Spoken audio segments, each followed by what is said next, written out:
우리가 7장부터는 멋멋에 관하여는 해서 이제 그 고린도 교회가 바울에게 문의를 했던 내용들에 대해서 답을 하는 그러한 내용이라는 것을 제가 말씀을 드렸습니다. 7장에서는 이제 결혼에 대한 부분들을 우리가 살펴봤고요. 이제 8장에 들어와서는 우상의 제물에 대한 것, 즉 우상에게 바쳐진 음식, 특별히 고기를 먹는 것을 가지고 여기에 대해서 바울이 대답을 하고 있습니다. 여러분, 우상에게 바쳐진 음식, 우리는 제사상에 올려진 음식을 먹는 것이 그렇게 일상적이지는 않습니다. 제사를 지내게 되면은 제사 드리는 며칠 동안 추석이나 이런 명절 같은 경우에만 제사 음식을 접하게 되는데, 고린도 교회 성도들의 현실은 그렇지 않았습니다.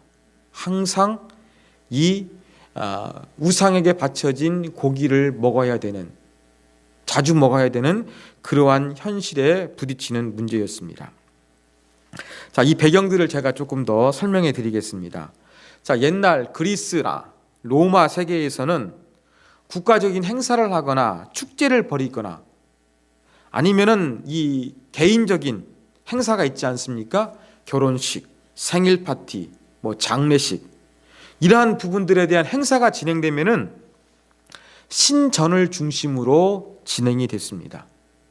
왜냐하면 생일을 맞이한 사람도 어떤 신의 보호가 있기를, 결혼을 하더라도 이 부부가 행복하게 살 수 있도록 신의 가호가 있기를, 또 나라도 그 당시에는 과학이 발달하지 않았으니까 여러 가지 나라에서 진행하는 의식 가운데도 이 신전에서 행해지는 것이 참 많이 있었습니다.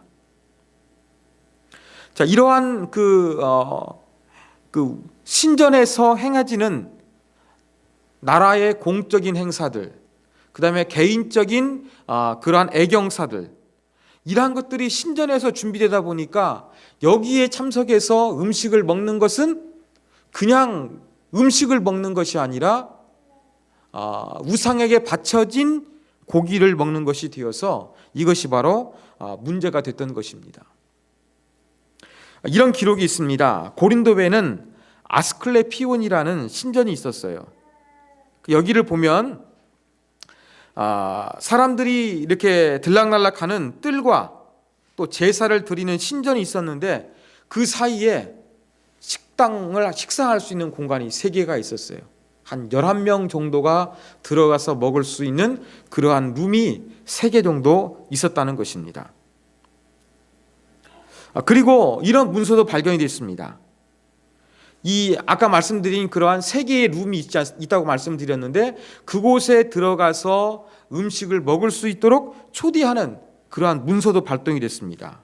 예를 들면 제가 한 초청장을 제가 말씀드리겠습니다.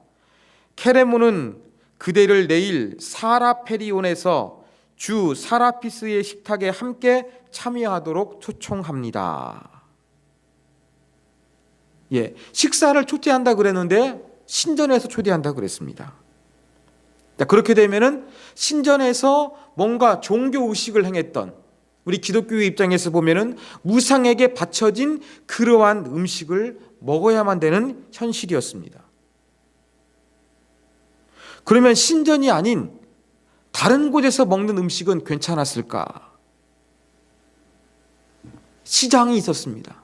그러면 시장에서 사다가 먹는 고기는 괜찮았을까? 그것도 아니었습니다.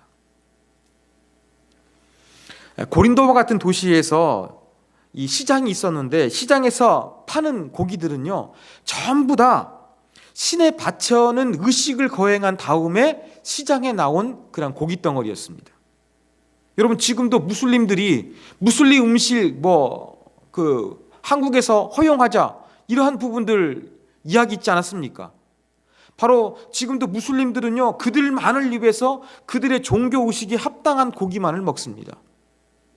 그런 것처럼 지금도 그렇다고 한다 그러면 옛날에는 어떠했겠습니까? 그래, 전부 다 도축할 때에는 그 도축이 그냥 이루어진 것이 아니라 신전 앞에서 도축해가지고 시장에 나온 것이 되었습니다. 고기를 사 먹는 것도 신전에서 어떠한 의식을 행해진 우상에게 바쳐진 고기를 먹는 것이 되었던 것입니다. 그래서 문서에 보면은요, 유대인들은 이런 음식을 먹을 수가 없는 거예요. 그래가지고 청원을 합니다. 당시 어떠한 담당 공무원들한테 편지를 보내가지고 제발 유대인들은 우리 율법에 합당한 고기를 먹을 수 있도록, 우상에게 절하지 않는 고기를 잡을 수 있도록 배려해 달라. 이러한 바로 호소문이 기록으로 남겨져 있는 것이었습니다. 그래서 이런 것들이 받아들여가지고 유대인이 먹을 수 있는 고기가 시장에서 판매되기도 했습니다. 고기도 시장에서 함부로 사 먹을 수가 없는 거예요. 더 심각한 것은 무엇이냐? 여러분, 길드, 동맹 아시죠? 같은 직업을 하는 사람들이 같이 뭉쳐가지고 커뮤니티를 형성했습니다. 길드라고 합니다. 근데 이 길드도 바울이 텐트메이크 했으니까 천막을 만드는 사람들이 모여가지고 그냥 천막만 만든 것이 아니라 천막을 통해 가지고 잘 장사가 될 수 있도록 신들을 섬겼어요. 이 천막업을 통해 가지고 뭔가 잘 될 수 있도록 수호신을 섬겼다는 것입니다. 이런 내용을 제가 한번 강해 때 말씀을 드린 것 같아요.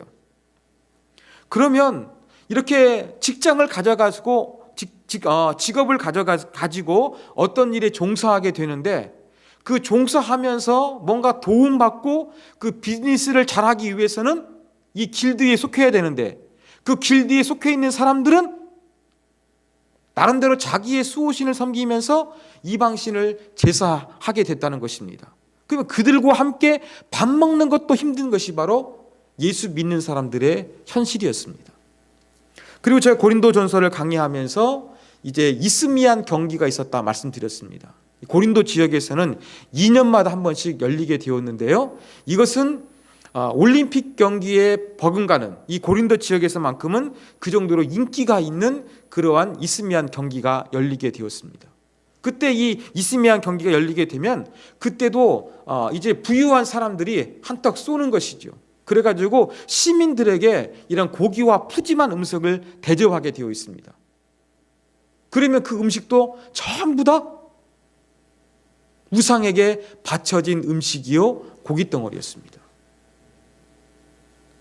그러니까 지금 제가 말씀드린 것처럼 고린도 교회에서 우상에게 바쳐진 음식은 우리처럼 제사 지낼 때, 추석 때 같은 때 어떤 한두 번 겪는 것이 아니라 그 자주 겪을 수밖에 없는 그러한 일상적인 문제였다는 거예요. 그런데 또 한 가지 유혹이 있습니다. 지금은 우리가 고기도 칼로리 따져가면서 먹지 않습니까? 닭가슴살 같은 거, 그런 걸 먹어요. 그런데 우리 어린 시절만 하더라도 고기가 귀했습니다. 저 어린 시절만 하더라도요, 닭 한 마리 잡아가지고 이렇게 백숙을 끓여가지고 먹었고, 뼈도 몇 번씩은 끓여가지고 먹었던 기억이 있습니다. 하물며 2000년이 넘는 바울 당시 그 시대에 여러분 어떠했겠습니까? 고기 먹는 것은 정말로 귀했어요. 근데 고기가 먹는 이 정말 귀한 그 시대에 우상에게 바쳐졌다 그래가지고 또 이스미안 경기, 길드, 시장에서 파는 거 여러 가지 고려해 봤을 때 고기 먹는 기회가 흔치 않았음에도 불구하고 고기를 먹으려고 하면은 우상에게 바쳐져 가지고 그리스도인이라고 한다 그러면 너무나 먹기가 힘든 그러한 현실이었습니다. 자, 이러한 가운데 바울이 지금 이 문제를 문의해 가지고 답을 하고 있는 거예요. 자, 우상의 제물에 대하여 우리가 다 지식이 있는 줄 아나. 자, 이렇게 우상에 바쳐진 음식을 먹어야 되느냐, 먹지 않아야 되느냐, 다 이미 알고 있다는 거예요. 그런데 지식은 교만하게 하며 사랑은 덕을 세우나니. 음식에 대해서 이야기하면서 다 알고 있는 문제라고 이야기하면서 갑자기 지식과 사랑에 대해서 이야기하는 것입니다. 바울은 지금 고린도 교회 성도들이 문의한 이 우상에 바쳐진 고기를 먹어야 되느냐, 먹지 않아야 되느냐, 이것을 이야기하면서 아주 중요한 그리스도인의 삶의 원리를 교훈하고 있다는 것입니다. 그 원리로 등장하는 것이 바로 지식과 사랑이에요. 자, 지식은 교만하게 한다. 지식은 이 공기를 넣게 되면 부풀어 오르는 것처럼 사람을 부풀어 올라 우쭐하게 만든다는 거예요. 그러니까 우상에 바쳐진 음식을 먹어야 되느냐? 여기에 대해서 알고 있는 성경 지식은 그들로 하여금 우쭐하고 교만하게 만든다는 것이죠. 그렇지만 사랑은 덕을 세운다. 그렇게 이야기합니다. 지식은 우쭐해지면서 교만해지고 다른 사람들과 갈등과 다툼을 유발하지만 사랑은 덕을 세우는, 공동체의 유익을 세운다는 것을 바울이 이야기를 하고 있습니다. 2절 보면 지식이 있다고 하면서 아는 줄로 생각하면 아직도 아는 것이 아니다. 그래, 지식에 대해서 그 고기를, 우상에게 바쳐진 고기를 먹어야 되느냐 안 먹어야 되느냐 나 다 알고 있어, 성경적인 행동 지침은 이거야, 이렇게 말하고 목소리 높이는 사람은 뭔가를 모르고 있다는 거예요, 바울이. 그러면 3절 또 뭘 이야기합니까? 하나님을 사랑하면 그 사람은 하나님도 알아준다는 거예요. 하나님을 사랑하는 마음으로 행하면 하나님도 그에게 알고서 인정해 주실 것이라는 것입니다. 그러면서 4절에 보면 우상의 재물을 먹는 일에 대해서 아무것도 아니라는 거예요. 별로 중요한 것이 아니라는 겁니다. 하나님은 한 분이라는 겁니다. 이 4절의 원리를 5절과 6절에서 더 부연 설명하고 있는 겁니다. 하늘에 땅에나 신이라 불리는 사람이 있지만, 또 많은 신들이 있지만 6절에 보면은 오직 참신은 하나님 한 분만 있다는 것을 이야기하고 있습니다. 그런데 7절에 보면은 뭐라고 합니까? 이 지식, 많은 우상들이 있었지만, 많은 신들이 있었지만 하나님은 한 분이다. 모든 것들을 만드신 하나님, 그리고 하나님의 뜻을 이 땅에서 내려오셔서 이루신 주님도 한 분이다. 이걸 이야기하거든요. 그런데 여기에 대한 지식은 모든 사람이 아는 것은 아니다. 그렇게 이야기하고 있는 거예요. 즉 어떤 그리스도인이 되었지만 성경 지식에 대해서 조금 부족해가 돼가지고 하나님의 뜻을 잘 알지 못하는 믿음이 약한 사람도 있다는 것을 바울이 이야기를 하고 있는 것입니다. 자, 그렇다고 한다 그러면 이 우상에 바쳐진 음식을 먹는 것 가지고 두 가지 반응이 있었다는 것입니다. 하나는 무엇이냐? 그 우상에 바쳐진 음식 먹어야 되느냐 먹지 말아야 되느냐, 나는 거기에 대한 지식을 알고 있다. 그 지식은 바로 무엇입니까? 먹어도 된다는 거예요. 자유된다는 거예요. 왜? 우상에 바쳐진 거 아무것도 아니니까, 하나님만 참이니까 그거 자유롭게 먹어도 아무 거리낌이 없다. 이렇게 주장하는 사람이 있었어요. 그런데 이러한 주장은 주로 누가 했느냐? 고린도 교회 안에서 사회적으로 조금 부유하고 또 경제적으로 그 중상류층에 속하는 그러한 사람들이 이런 얘기를 했어요. 아까 제가 말씀드린 것처럼 여러분, 사회적인 지위가 있는 사람이 국가의 공식 행사에 나가는 거 빠질 수가 있겠습니까? 또 사회적 지위 있는 사람이 많은 사람들을 모여두고서 그렇게 뭔가를 베풀어야 되는 거 많겠죠. 사업하는 사람, 이 길드에서 우상신을 섬기니까 음식 먹는 것도 조심해야 되겠죠. 이런 많은 제약이 있었는데 이러한 좀 지식도 있고 부유하고 상류층에 속한 그런 사람들은 그거 먹어도 하나님 믿는데 아무런 영향 주지 않으니까 괜찮아, 이렇게 말하는 사람들이 있었다는 것입니다. 그런데 아까 말씀드린 대로 하나님은 한 분이라 그랬는데 하나님 한 분을 믿으면서도 조금 믿음이 부족한 사람들이 있었어요. 이러한 사람들은 어떠했느냐? 아직 우상을 섬기는 습관이 남아 있었어요. 7절 보십시오. 그러나 이 지식은 모든 사람에게 있는 것이 아니므로 어떤 이들은 지금까지 우상에 대한 습관이 있어. 이게 무슨 습관이냐? 여러분, 그 우상에게 바쳐진 음식은요, 단지 우상에 바쳐진 음식을 먹는다는 것은 단순히 그냥 음식을 먹는 것이 아니었어요. 이 고대인들의 의식은요, 우상에 바쳐진 음식은 그 우상의 힘이 그대로 음식 가운데도 전달돼서 작용한다는 그러한 신념을 가지고 있었습니다. 하나님 한 분밖에 없잖아요. 그 나머지는 전부 다 가짜거든요. 자유하면 되는 거예요. 근데 이 믿음을 온전히 믿지 못하는 자들은 옛날 우상을 섬겼던 그 습성이 남아있는 거예요. 그래가지고 그 우상에 바쳐진 음식을 먹으려고 하면은 그 신의 영향을 받고 그 신의 힘을 내가 받는 것 같으니까 나 하나님 믿는데 라고 하면서 뭔가 양심의 찔림과 거리낌을 느끼는 거예요. 이렇게 느끼는 믿음이 연약한 사람들이 있었습니다. 그런데 이렇게 믿음이 연약한 사람들은 주로 누구였느냐? 고린도 교회 안에서 비교적 사회적인 지위도 낮고 경제적으로 가난한 사람들이 그랬습니다. 이런 거 가지고 이제 문제가 되는 거예요. 부자들은 자기 사회생활 하려고 하는지 모르겠지만 또 성경 지식도 맞아가지고 우상에게 바쳐진 음식 마음껏 먹어도 되라고 하면서 그냥 즐겼습니다. 그런데 그 고기를 먹기 힘들었던 가난한 그 그리스도인들은 믿음도 연약해가지고 이 우상에게 바쳐진 고기를 먹으면 하나님만 섬기는 것이 아니라 우상을 섬기는 것 같아가지고 마음에 찔림과 거리낌이 있어가지고 그것을 거부했던 것입니다. 그래가지고 이 양자 간에 갈등과 다툼과 논쟁이 벌어져가지고 바울에게 문의했고 바울은 여기에 대해서 이제 답을 하고 있는 것입니다. 자, 그러면서 8절 뭐라고 합니까? 8절의 내용은 그거예요. 음식은 중립적이다. 음식은 우리를 하나님 앞에서 내세우지 못한다. 음식을 먹는다 해도 더 잘 사는 것도 아니고 음식을 안 먹는다고 해도 못 사는 것이 아니다. 그러니까 음식을 먹으나 안 먹으나 하나님을 섬기는 데는 아무런 그러한 그 유익되는 것이 없다는 이야기입니다. 그런데 바울은 뭘 요구합니까? 9절.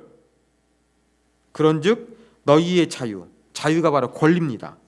너희의 권리가 믿음이 약한 자들에게 걸려 넘어지게 하는 것이 되지 않도록 조심하라. 그렇게 이야기하고 있습니다. 그 지금 지식이 있는 사람들, 우상의 재물을 먹어도 된다는 거, 자유한다는 거, 바른 지식이에요. 또 이건 그러한 그의 자유이고 권리예요. 그런데 이것이 어떻게 하라고요? 약한 자들에게 넘어지는 계기가 되지 않도록 조심하라. 그렇게 이야기를 하고 있습니다. 그러면서 10절, 지식이 있는 내가 우상에 바쳐진 음식을 먹어도 된다는 자유함이 있는 사람이 우상의 집에 앉아 먹는 것을 누구든지 보면 믿음이 약한 자들의 양심이 담력을 얻어. 이 담력 얻었다는 것은요, 덕을 세운다는 말하고 똑같은 단어예요. 우리말 번역은 다른 똑같아요. 역설적인 표현이죠. 약한 자들의 양심이 담력을 얻어 우상의 재물을 먹게 되지 않겠느냐. 이건 거꾸로 얘기하는 거예요. 덕을 세우는 것처럼 그들의 믿음을 세우는 것이 아니라 그들의 믿음을 망가뜨린다는 것을 역설적으로 바울이 지금 질문하고 있는 것입니다. 그래서 11절, 그러면 내 지식으로 그 믿음이 약한 자도 멸망하나니, 그렇게 이야기하고 있는 거예요.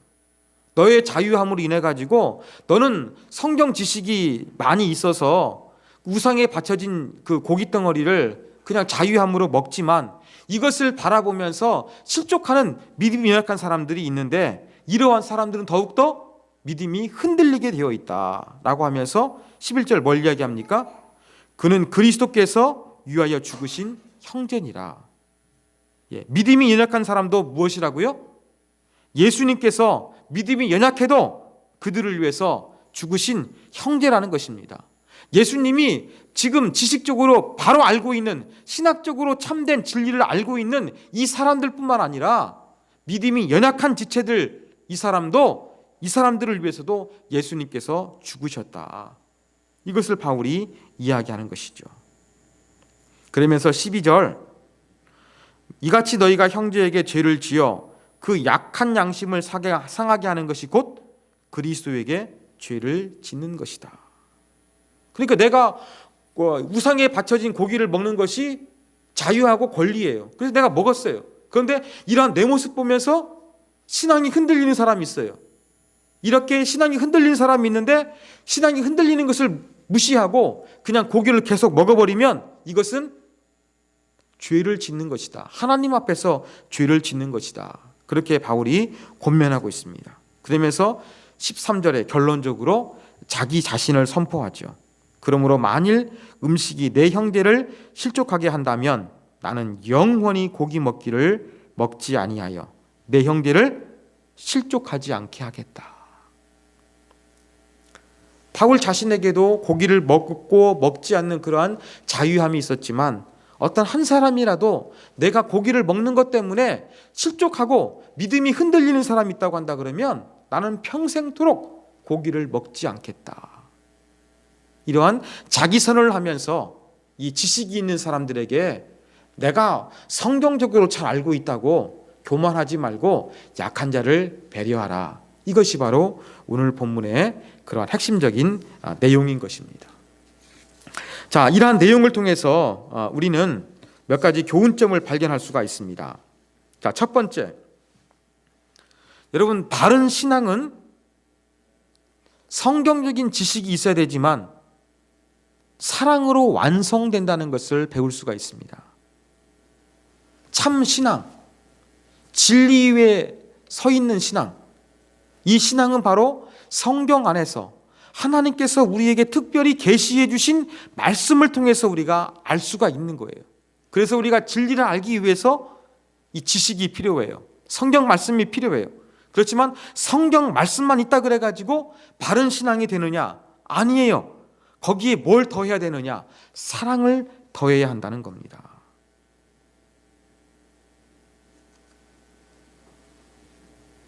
사랑 없는 지식은 사람을 교만하게 만듭니다.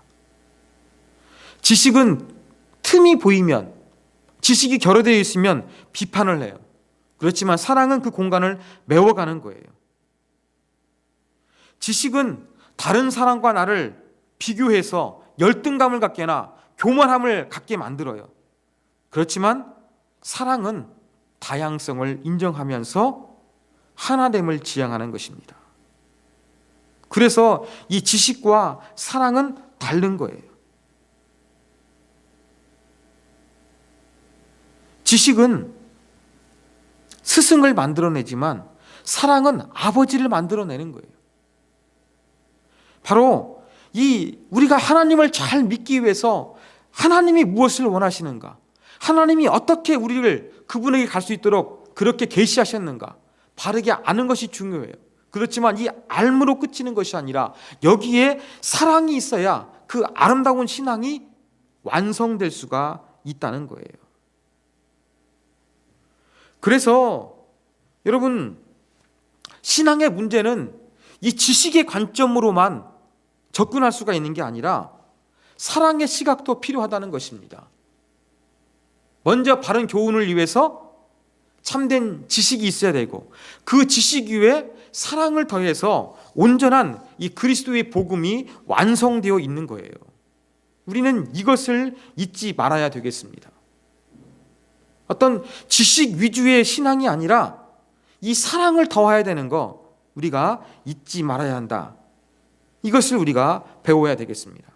자, 두 번째 교훈입니다.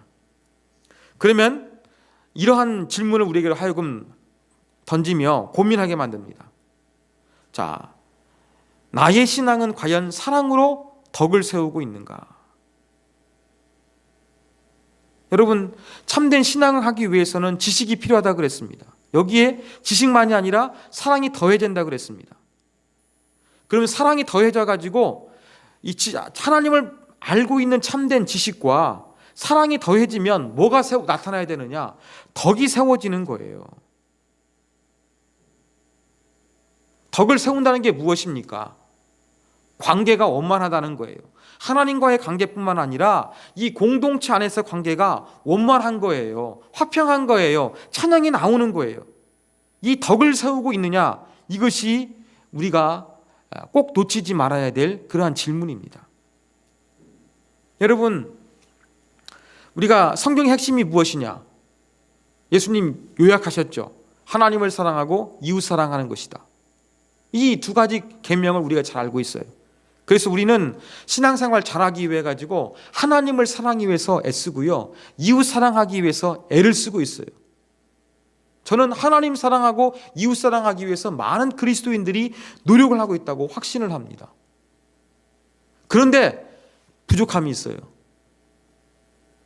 자기는 나름대로 사랑으로 한다고 하고 있는데 덕이 안 세워지는 게 있는 거예요. 그게 문제인 겁니다. 여기 나와 있는 것처럼 이 덕을 세우는 게 분명히 있어야 되는 거예요. 사람을 세워주는 거, 연약한 사람을 배려해서 세워주는 거, 연약한 사람들이 넘어지지 않도록 이렇게 보살펴주는 거, 이게 바로 덕이에요. 그러니까 여러분, 우리가 하나님을 섬기되 내가 하나님을 사랑하고 이웃 사랑하기를 원합니다. 이 고백을 해요. 말을 해요. 노력해요. 그렇지만 이것이 정말로 실제적으로 잘 이루어지고 있느냐? 이거 살펴볼 수 있는 근거가 있어요. 무엇이에요? 바로 내가 하나님을 사랑하고 이웃 사랑한다고 그렇게 노력하고 있는데 이걸 통해서 사람들과 관계가 화평하느냐? 이걸 바라보면 되는 거예요. 각자 한번 여러분 질문을 던져보십시오. 여기에 대해서. 분명히 우리들의 마음 가운데는 하나님을 사랑하고 이웃 사랑한다는 그런 마음은 있어요. 그렇다면 이런 마음 가운데서 이루어지는 결과로서 과연 내가 다른 사람과 화평하고 하나님과의 샬롬의 관계를 이루어지고 있는가? 이게 이루어지면 덕을 세우는 거예요. 그렇지만 그렇지 않는다고 한다 그러면 덕이 나타나지 않는 것이라고 할 수가 있는 것입니다. 덕을 세우기 위해서 우리가 몇 가지 질문을 던져야 됩니다. 내 행동이 다른 사람을 하나님께 더 가까이 가게 만드는가? 내 행동이 다른 사람의 신앙을 성장하도록 돕고 있는가? 내 주변 사람들이 내 행동을 통해서 하나님에 대한 호기심을 갖게 만드는가? 여러분, 이러한 질문을 던짐으로써 내가 과연 그 사랑으로서 덕을 세우는 신앙생활하고 있는지 아니면 그렇지 않는지 우리가 한번 판별해 볼 수가 있다는 것입니다. 자, 마지막 세 번째 교훈입니다. 오늘 말씀을 통해서 이 사랑의 덕을 세우기 위해서 우리는 연약한 자, 이 연약한 자를 위해서 나는 무엇을 할 것인가 배울 수가 있습니다. 제가 오늘 말씀을 준비하면서 재미있는 걸 발견했습니다. 그 약한 자들 되어 있잖아요. 근데 앞에는 작은 글씨로 믿음이 그래요. 원문에는 없는 것이란 얘기도 합니다. 어떤 사본에는. 그래서 작게 해놨어요. 근데 믿음이 약한 자와 대조되는 게 바로 무엇입니까? 믿음이 강한 거잖아요. 여기서는 지금 지식이 많은 사람이에요. 우상의 재물을 먹어도 된다고 바른 성경 지식을 아는 사람이에요. 이러한 사람에 대해서 믿음이 좋다고 바울은 기술하지 않아요. 그냥 지식이 많은 사람이라고 지식하면서 지식을 강조하고 있어요. 여러분, 이러한 그 바울의 언어를 통해 가지고 믿음이 좋다는 것은 지식이 많은 것이 아니라 연약한 자를 배려할 수 있는 그러한 신앙입니다. 제가 설교를 준비하는데 오늘 이 클린턴하고 도널드 트럼프가 그 대통령 그 투표 결과 발표가 나서 그런지 모르겠는데 제가 미국 방문했을 때 교회들 모습이 제가 갑자기 떠올랐어요. 제가 미국 방문해서 여러 교회들을 가봤습니다. 열심히 아주. 근데 미국 교회들 가보면은요, 제가 대형 교회 메가처치부터 그냥 그 동네에 뭐 작은 교회들까지 막 제가 예배가 됐든 안 됐든 간에 무조건 많이 가봤습니다. 많이 보기 위해서. 근데 뭐 동네에 있는 뭐 한 500명 정도 모이는 교회, 그런 교회들 몇 군데 가봤는데요. 그런데 딱 가게 되면은요, 그 디스에이블맨, 그러니까 장애우들이죠. 그들을 위한 시설이 잘 되어 있습니다. 그들이 이렇게 뭐 휠체어 같은 걸 타고서 올 수 있도록 그렇게 이렇게 좀 계단이 아닌 그러한 공간도 있고, 본당 안에 딱 들어가 보면은요, 그들이 예배 드릴 수 있는 의자가 없어가지고 그들이 딱 와서 휠체어를 끌고 와가지고 예배 드릴 수 있는 공간이 딱 마련되어 있어요. 제가 그게 인상 깊었었는데 오늘 말씀을 준비하면서 다시 떠올랐어요. 이런 생각도 들었어요. 어쩌면 이렇게 장애인을 그렇게 배려하는 것이 선진국인 미국의 법적인 조치가 되어 있어서 그런지도 모르겠다. 뭐 그런 생각도 들어갑니다. 아무튼 이러한 모습을 통해서 우리가 뭘 느끼는 겁니까? 제가 미국 교회 뭐 언어는 잘 못하지만 이 건물을 보면서 이 교회 구조를 통해 가지고 그들의 관심과 그들의 배려가 어디 있는가를 알 수가 있는 거예요. 아, 약한 자를 배려할 수 있는구나. 이게 보이는 겁니다. 여러분, 우리가 정말로 덕을 세우는 신앙인이라 한다 그러면 약한 자를 위해서 배려하는 모습이 보여져야 되는 게 진정한 신앙이에요. 이게 지금 이 먹는 문제를 가지고서 사도 바울이 고린도 교회 가운데 권면해 주고 있는 것입니다. 바울은 우상에게 바쳐진 재물을 먹느냐 먹지 않느냐 뭐 단순한 문제 같지만 이걸 가지고서 공동체 안에서 믿음이 강한 자와 약한 자가 있는데 이 사이에서 우리가 무엇을 해야 될 것인가, 약한 자를 배려할 수 아는 그러한 신앙의 모습을 가져라, 이것을 보여주고 있는 거예요. 제가 여러 번 고민하다가 말씀을 드리지 않았습니다만 뭐 우리 교회에서도 보니까 뭐 주일 점심 가지고서 좀 이렇게 말이 나올 때가 있는 것 같았어요. 근데 제가 말하지 않았습니다만 오늘 본문에 나왔으니까 제가 좀 말씀을 드리겠습니다. 여러분, 아까 제가 말씀드린 대로 교회 공간에서 장애인들을 위해서 앉을 수 있도록 의자를 빼놓고 비워두는 것은 장애인들을 배려하는 그 입장이 나타난 거죠. 식사도 마찬가지입니다. 식사도요. 우리가 뭐 이렇게 저희가 뭐 신앙 전수를 위해 가지고 온 가족 예배를 드립니다. 원래 개척 초기에는 주일날 집에 돌아가 가지고 같이 할 수 있는, 대화할 수 있는 그런 가이드를 저희가 줬어요. 근데 좀 조금 하다가 우리 교회 지체들이 좀 싱글들이 많아가지고 이게 좀 아닌 것 같아가지고 또 제가 또 미래학을 공부하면서 1인 가족이 많아지면서 제가 가치관을 버렸는데, 제가 처음에 온 가족 예배를 계획할 때는 한 장소에서 한 하나님을 느끼고 한 하나님을 느낀 것을 이제 집에 들어가서 대화할 수 있도록 그러한 생각이 있었습니다. 저는 조금 아이들을 배려하기 위해서 뭐 코코아도 사놓고 아이스도 타놨습니다. 왜? 교회마다 가는데 어른들을 위해서는 차려있는데 아이들 없잖아요. 저는 그렇지 않는 의식을 가지려고 했고, 그러한 의미에서 성찬식도 아이들한테 인격체이기 때문에 줬던 것입니다. 여러분, 이러한 정신을 우리가 주일 식사에도 어느 정도 담아낼 수가 있어요. 그건 무엇입니까? 우리가 밥을 먹는데 그래도 조금 그 어린이들을 늘 배려하는 같은 그러한 흔적들, 그러면 이 식사는요 단순한 식사가 아니라 신학이 담겨져 있는 겁니다. 저는 그 어린이들한테 무조건 맞는 걸 줘가지고 애들 입맛을 배리라는 그런 얘기는 아닙니다. 그건 아니에요. 마땅히 어른들이 먹는 거 먹어야 되겠죠. 그렇지만 어느 정도 반찬을 우리가 구성할 때 조금 그러면은 이거 가지고서는 조금 아이들이 안 먹을 수 있겠네? 이런 생각을 하면서 내가 식사 준비하는 거, 이게 바로 뭐예요?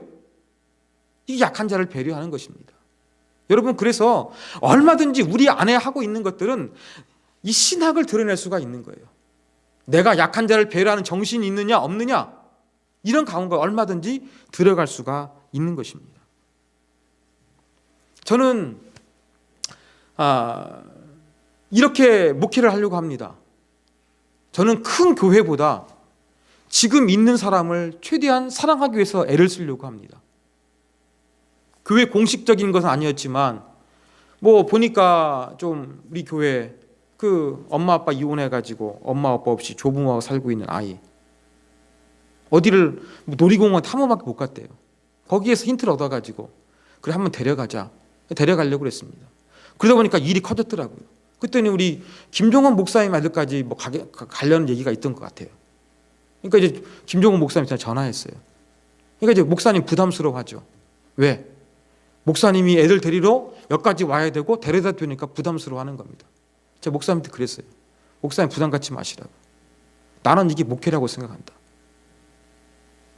한 사람이지만 내가 힘들지만 그들을 위해서 할 수 있는 거, 이 약한 자, 이러한 사람들 할 수 있는 거 한다. 저 그런 마음입니다. 청기성 어르신, 저는 그분한테 세배 갈 겁니다.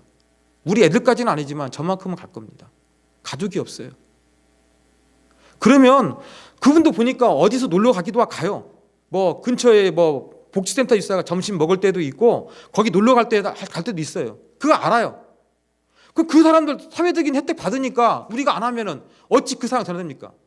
저는 그래가지고 어떻게 하냐면 그분한테 하는 거예요. 그냥 따뜻하게 손 잡아주고 저도 물질로 하지 않게 조심합니다. 교회에서 외는교회 주지 않고요. 사랑을 주려고 하지 돈으로 제가 하려고 하진 않아요. 그렇지만 그 마음을 배려하는 그런 부분들, 이런 부분들을 가지고서 저는 약한 자를 배려하는 부분들을 가지고서 목회하려고 하는 거예요. 이러한 의식들이 우리가 가지고 있을 때에 이게 반영이 되는 거예요. 얼마 전에 우리 교회 나오시게 된 집사님 한 분 계시지 않습니까?